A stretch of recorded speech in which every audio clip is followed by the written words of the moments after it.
मेरे परिवारजनों, मैं आज ये चुनावी माहौल में एक ऐसा सब्जेक्ट आपके सन्मुख रख रहा हूं जिससे आपको ध्यान में आएगा कि 900 साल की परतंत्रता के बाद, यानी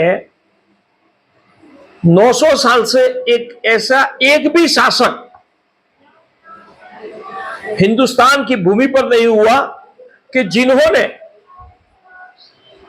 हिंदुस्तान का जो मूलभूत धर्म सनातन धर्म का सांस्कृतिक उत्थान किया। ऐसे सांस्कृतिक उत्थान करने वाले अगर कोई एकमात्र शासक है तो युग पुरुष यशस्वी वड़ा प्रधान, मैं तो यहां तक कहता हूं कि आधुनिक भारत के नए राष्ट्रपिता ऐसे नरेंद्र भाई मोदी जी, जिन्होंने सांस्कृतिक उत्थान का सबसे बड़ा काम किया। और उसका परिणाम स्वरूप क्या हुआ कि आज की परिस्थिति में भारत का सांस्कृतिक जो धरोहर है उसकी आवाज पूरी दुनिया में गूंजने लगी। चुनावी मौसम है,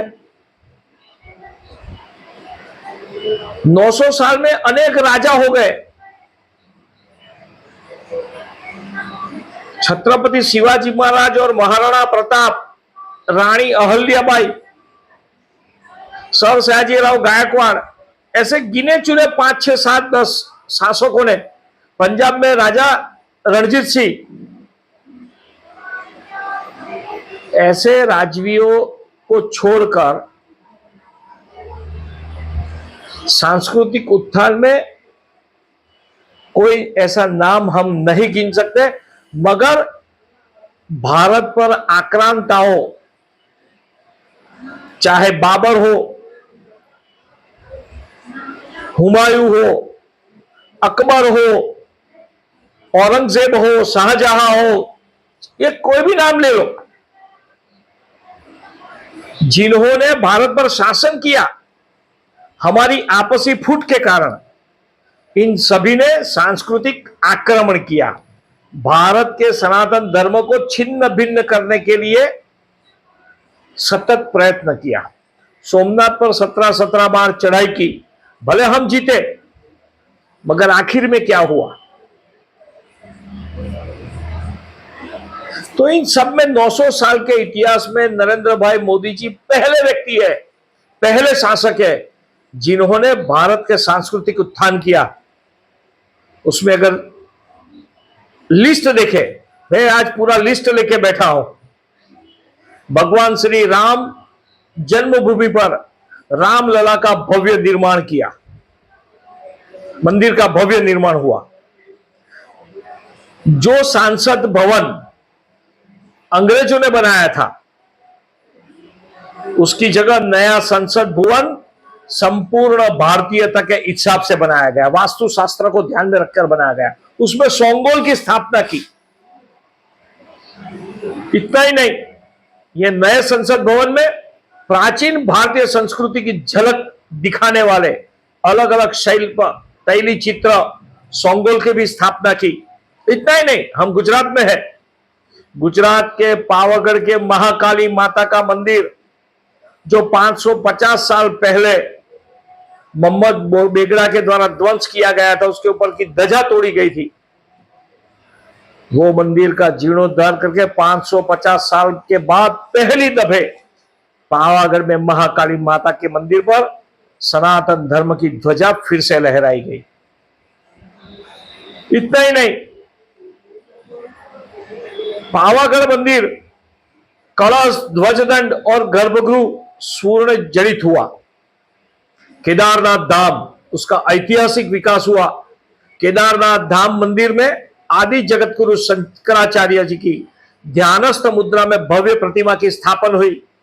काशी विश्वनाथ मंदिर का कॉरिडोर का निर्माण किया। काशी विश्वनाथ मंदिर परिसर का जो पहले 3,000 वर्ग फुट था। काशी विश्वनाथ कॉरिडोर निर्माण के बाद वो 5 लाख वर्ग घेराव का कॉरिडोर बनाया गया। महाकाल की नगरी उज्जैन में महाकाल लोक मंदिर का निर्माण, नर्मदा नदी के किनारे भारत की एकता के शिल्पी लोह पुरुष सरदार पटेल की सबसे ऊंची प्रतिमा स्टैच्यू ऑफ यूनिटी का निर्माण हुआ। स्वतंत्र भारत के अमृत महोत्सव निमित्त 1,71,458 कार्यक्रम आयोजन हुआ। गुजरात के शक्तिपीठ अंबाजी मंदिर का जबरदस्त विकास किया गया। इतना ही नहीं, जो गुजरात की शक्तिपीठ अंबाजी 51 शक्तिपीठ जो अलग अलग जगह पर है, एक ही जगह पर उसका दर्शन हो सके, ऐसा प्रयास किया गया और पद यात्रा पथ का निर्माण किया गया। ओडिशा के जगन्नाथ मंदिर में श्री मंदिर परिक्रमा प्रकल्प कॉरिडोर का निर्माण हुआ। वसुधैव कुटुंबकम यानी कि समग्र विश्व हमारा एक परिवार का सूत्र को सार्थक करते हुए G20 समिट का अध्यक्ष पद हमने लिया और उसके आधार पर जो भी लोग आए उन सभी को यह भव्य चीज दिखाई गई। आज तक हमारे यहां कांग्रेस के शासन में ऐसा सोचते थे कि किसी को मंदिर ले जा सकते हैं क्या? नहीं ले जाते थे। एकमात्र नरेंद्र भाई ऐसे रहे कि जिन्होंने भारत यानी विदेश से आने वाले हर एक अलग अलग देश के अध्यक्षों को, राष्ट्रपति को मंदिर दिखाने के लिए ले गए। इतना ही नहीं, G20 समिट का जो भारत मंडपम के मुख्य प्रवेश द्वार पर भगवान नटराजन की प्रतिमा की स्थापना की। उतना ही नहीं, अबू धाबी में सबसे पहली बार, इतने इतिहास देखा जाए, पहली बार हिंदू मंदिर की स्थापना हुई।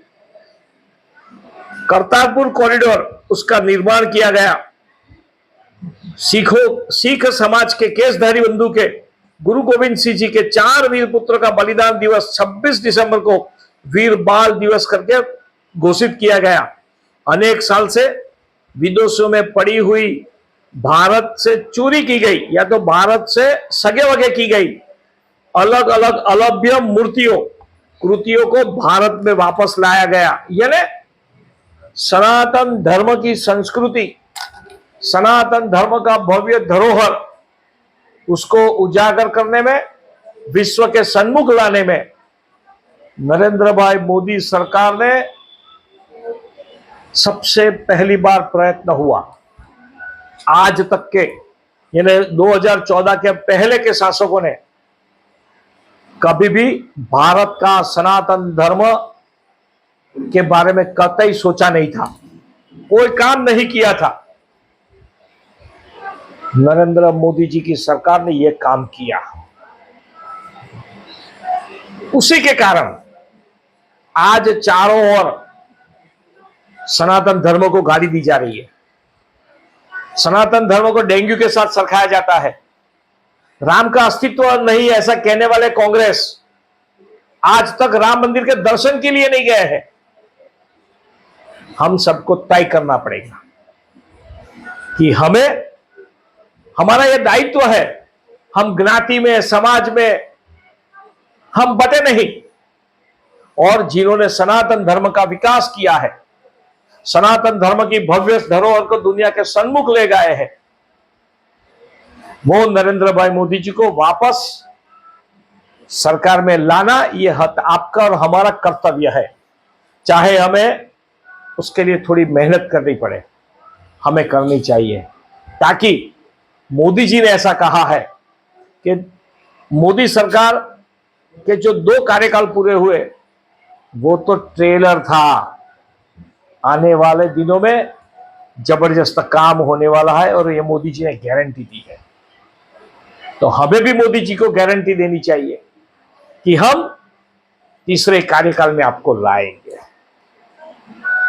जय श्री राम।